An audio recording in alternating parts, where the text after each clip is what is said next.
भारतामध्ये भ्रष्टाचार थांबणार आहे का? पेपर लीकच्या गोष्टी थांबणार आहेत का? आणि सर्वसामान्य लोकांना भेडसावणाऱ्या अडचणी आणि त्यांच्यावरती होणारे हल्ले थांबणार आहेत का? हा प्रश्न आज देशाच्या प्रत्येक नागरिकांच्या मनामध्ये घर करून आहे.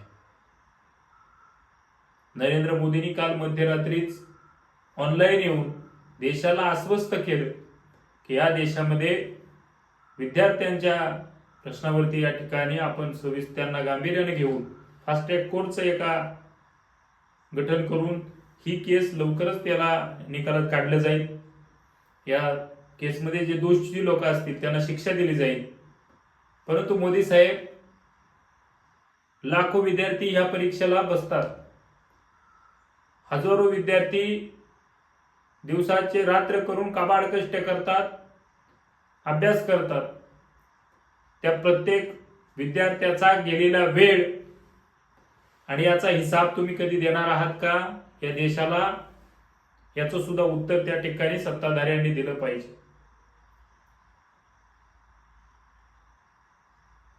चुकीवरती बोट ठेवणं आणि कोणत्या गोष्टी समोर बरोबर त्या ठिकाणी आहेत त्याची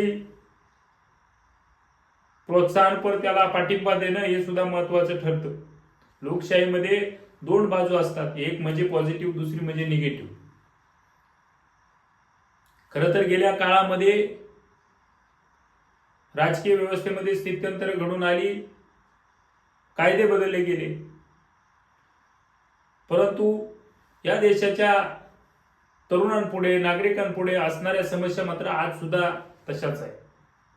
पण त्या का तशा आहेत ह्याचा विचार, ह्याचा मागोवा जर आपण घेतला तर पेपर लीक हे काय भारतासाठी नवीन नाही, आपल्या देशासाठी नवीन नाही. 2014च्या आधी सुद्धा अनेक वेळा पेपर लीकच्या घटना समोर आल्या, परंतु त्या घटना किरकोळ स्वरूपाच्या होत्या. जसं जसं सोशल मीडिया, तंत्रज्ञान या सगळ्या गोष्टी बदलत गेल्या तसा तसा याच्यामध्ये मोठ्या प्रमाणामध्ये पेपर लीक मध्ये गुंतवणूक म्हटली गेली, वाढायला लागली. तर या ठिकाणी असं म्हणणं वावगं ठरणार नाही. 2024 साली सीबीआयने पेपर लीकच्या घटनेवरती गांभीर्यानं काम केलं आणि त्या ठिकाणी पेपर लीक साठी सार्वजनिक परीक्षा अनुसूचित साधनांचा प्रतिबंध अधिनियम 2024 हा कायदा त्या ठिकाणी भारत सरकारनं नवीन तयार केला. यामध्ये 3 ते 5 वर्षापर्यंत कारावास, 10 लाखांपर्यंत दंड आणि संघटित पद्धतीने पेपर लीक केल्यास 5 ते 10 वर्षाचा कारावास, किमान 1 कोटी रुपये दंड असा या ठिकाणी कायद्यामध्ये प्रोव्हिजन केली गेली. 1 कोटी रुपये दंड, तसेच काही प्रकरणात 3 ते 10 वर्षाचा कारावास सुद्धा दिला गेला. या सर्व गोष्टी त्या ठिकाणी होत असताना पेपर लीक 2014 मध्ये, याच्या आधीही झालं 2014च्या नंतर 2015 साली वैद्यकीय प्रवेश परीक्षा यामध्ये मोठ्या प्रमाणामध्ये पेपर लीकची घटना त्या ठिकाणी समोर आली. परीक्षा रद्द करण्याचे आदेश दिले आणि पुन्हा पेपर घेण्यात आले. 2017 साली SSC CGL पेपर लीकच्या आरोपानंतर देशभरात आंदोलन उभे राहिलं आणि सीबीआयची चौकशी झाली. 2018 साली CBSEच्या 10वी गणित आणि 12वी अर्थशास्त्र या पेपरांमध्ये त्या ठिकाणी फूट पाहायला मिळाली. बिहारमध्ये BPSCच्या पेपरमध्ये प्रश्नपत्रिका फुटली गेली. नीट UGCची प्रश्नपत्रिका 2024 साली फुटली. 2024 साली पुन्हा UGC नीटची परीक्षा पेपर फुटला गेला आणि तो पेपर रद्द देखील केला गेला. 2024 मध्ये उत्तर प्रदेशात पोलीस भरती झाली, तिचा पेपर सुद्धा फुटला गेला. आणि 2002 ते 2025 मध्ये जवळजवळ 45 मोठ्या पेपरमध्ये फूट त्या ठिकाणी पेपर लीक झालेले हे दोषारोप पत्र नोंदलं गेलं. या दोषारोप पत्रामध्ये 1658 जणांना आरोपी म्हणून घोषित केलं गेलं. त्यापैकी 925 जणांविरुद्ध आरोपपत्र चार्जशीट दाखल केलं गेलं. 18 जणांनाच फक्त शिक्षा ठोठावली गेली. 32 जणांची निर्दोष मुक्तता झाली. आजपर्यंत भारतामध्ये झालेल्या पेपर लीक मध्ये सर्वात महत्वाची गोष्ट जर आपण पाहिली, फक्त 18 लोकांना यामध्ये शिक्षा झालेली आहे. मग मोदींनी दिलेलं आश्वासन हे योग्य आहे का, की हे फक्त आश्वासन हे विद्यार्थ्यांची चळवळ शांत करणार आहे? जर पेपर लीक ही एक सामान्य गोष्ट नाही. हजारो विद्यार्थ्यांचं भवितव्य यामध्ये दडलं असतं. हजारो विद्यार्थी कष्ट करतात, हजारो विद्यार्थी वेळ देतात आणि सगळं वेळ दिल्यानंतर कष्ट केल्यानंतर जर तो पेपर फुटला जात असेल तर त्या लोकांनी काय केलं पाहिजे, त्या विद्यार्थ्यांना काय केलं पाहिजे, त्यांची समस्या कोण समजून घेणार? या सगळ्या गोष्टी निश्चितपणानं तुम्हाला आम्हाला विचार करायला लावणारे आहे.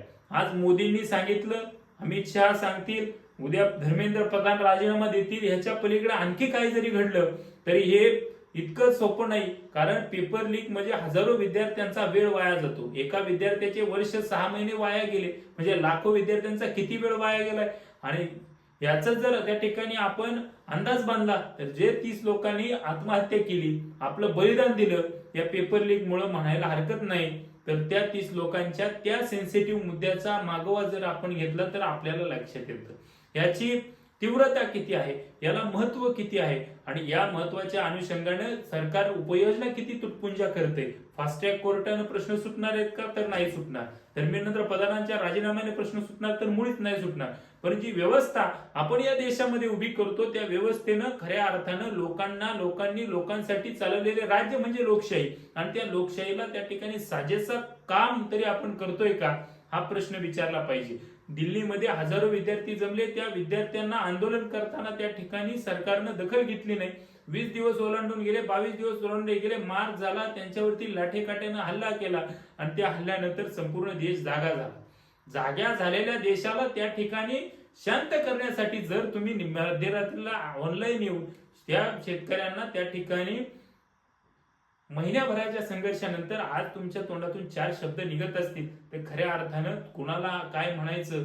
आणि देशाचे चौकीदार जर तुम्ही म्हणून घेत असाल तर चौकीदाराने इतकं गुरमाईनं वागायचं असतं का हा सुद्धा प्रश्न महत्वाचा आहे. तर मला सत्ताधाऱ्यांबद्दल जास्त या व्हिडिओमध्ये माहिती द्यायची नाही. मी तुम्हाला फॅक्ट सांगतोय की मुद्दे लक्षात घ्या. आतापर्यंत पेपर फूट किती वेळा झाली आणि किती लोकांना शिक्षा झाली. पेपर फूट हा एक सौम्य मुद्दा म्हणून या सरकारनं पाहिला, परंतु ज्या वेळेस देश जागा झाला त्यावेळेस त्यांना या मुद्द्याची किंमत किती आहे हे लक्षात आलं.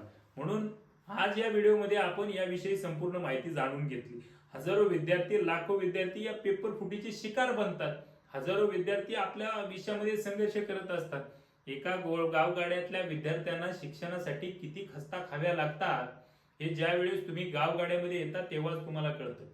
कारण त्या विद्यार्थ्यांना त्याच्या जीवनाचा प्रश्न असतो, त्याच्या आरोग्याचा प्रश्न असतो, त्याच्या दैनंदिन आहाराचा प्रश्न असतो, आई वडिलांचं कष्ट असतं आणि इतक्या प्रतिकूल परिस्थितीत तो अभ्यास करतो, एखाद्या परीक्षेचा काम करतो तो आणि ते परीक्षेचा अभ्यास केल्यानंतर परीक्षा देतो, पेपर फुटतो. त्यावेळेस जर तुम्ही विचार करा, एखाद्याच्या तोंडात आलेला घास जर एखाद्यानं ओरबडून घेतला की त्या माणसाला किती वेदना होतात. अशाच पद्धतीच्या वेदना आज हजारो विद्यार्थी या वेदनेमधून जात आहेत.